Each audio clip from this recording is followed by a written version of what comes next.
François Martin et donc Marion Lacombe, merci pour la prochaine présentation. Oui, bonjour, merci. Alors on va faire un petit speech à deux voix. Donc, alors il faut que j'avance. Donc voilà, donc Marion Lacombe, direction de la stratégie, et François Martin, la direction commerciale de GRT Gaz. Donc GRT Gaz, opérateur de stockage, de réseau, alors on parlait stockage avant, alors du coup je suis perdue, opérateur de réseau de transport de gaz naturel en France. Et une de nos ambitions, c'est d'accompagner les industriels, nos clients industriels, dans leur transition énergétique. Et donc, ce qu'on cherche à faire, c'est de développer des solutions de transport qui vont permettre de faciliter la mise en œuvre de ces objectifs de décarbonation de nos clients au meilleur coût. Alors, pour ça, comment on fait ? On va chercher à transformer les réseaux de gaz naturel existants pour transporter des gaz renouvelables, des gaz bas carbone. Et en particulier, ce qu'on vous présente ici aujourd'hui, c'est le fait de développer des réseaux de transport d'hydrogène renouvelable, décarboné, bas carbone, à partir des canalisations de gaz qui existent aujourd'hui. Alors pourquoi on cherche à faire ça ? Parce qu'on est vraiment convaincu que l'hydrogène renouvelable et bas carbone va être un pilier en fait de la transition énergétique et d'une future économie zéro carbone en France et en Europe, et en particulier pour l'industrie et la mobilité lourde. Donc notre vision des futurs réseaux de transport d'H2, vous la voyez représentée là sur la carte à gauche, et elle a été élaborée dans le cadre d'une initiative européenne avec d'autres transporteurs de gaz européens. Et alors en France, si on zoome sur la France, ce qu'on projette aujourd'hui, c'est un réseau d'environ 4200 km à l'horizon 2040 qui serait constitué pour plus de la moitié à partir de canalisations de gaz qui existent aujourd'hui et qui seraient donc converties au transport de l'H2 pur.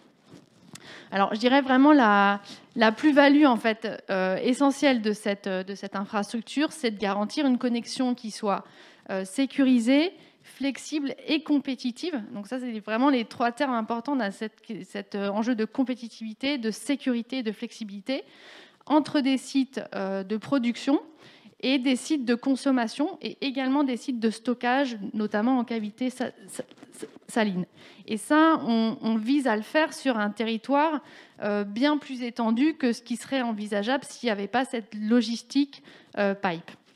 Donc pour le futur consommateur de cet hydrogène, évidemment, le raccordement à un réseau qui va lui permettre d'être connecté avec plusieurs points de production, c'est vraiment un gage de sécurité d'approvisionnement qui est essentiel. Et puis, ça lui donne aussi accès à un marché avec plusieurs fournisseurs, ce qui va permettre finalement d'accéder à une concurrence entre ces producteurs. Et puis, en amont, évidemment, en permettant à des producteurs d'avoir un accès à un marché final plus important, on va favoriser en fait la massification de la production, on va gagner des effets d'échelle et donc on va contribuer in fine à la compétitivité finale de cette énergie. Mais je ne vais pas en dire plus et puis je vais laisser la parole à François qui va vous expliquer comment on passe de la vision au projet. Merci beaucoup. Je pense que c'est la présentation la plus rapide que je vais faire de ma vie. Je vais rassurer tout le monde. Juste un exemple, parce que tout ça se concrétise. Marion travaille extrêmement bien. Et donc tout ça donne des projets tout à fait concrets. On vous a illustré un projet qui s'appelle le projet Mosaïque. On parle d'une mise en service en 2026. On a une reconversion de tuyaux, comme l'expliquait Marion. Et ce que je voulais dire dessus, c'est les clients, la manière dont on se voit développer l'hydrogène. On retrouve sur ce type de projet très concret 3 types de clients sur l'hydrogène. En premier lieu, l'industrie. Ici, l'industrie de l'acier, qui pour nous va tirer les premières consommations de l'hydrogène, massifier, faire baisser les coûts, parce que l'hydrogène, il y a un sujet coût.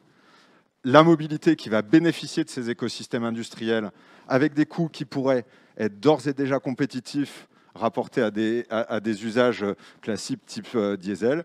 Et un troisième déploiement sur l'énergie. Et là, on va retrouver l'intérêt de stockage. Et l'idée, c'est de stocker de l'ENR sous forme de gaz et de le réutiliser quand l'ENR n'est pas disponible. Voilà, j'en dirai pas plus. Parfait. Merci beaucoup. Merci.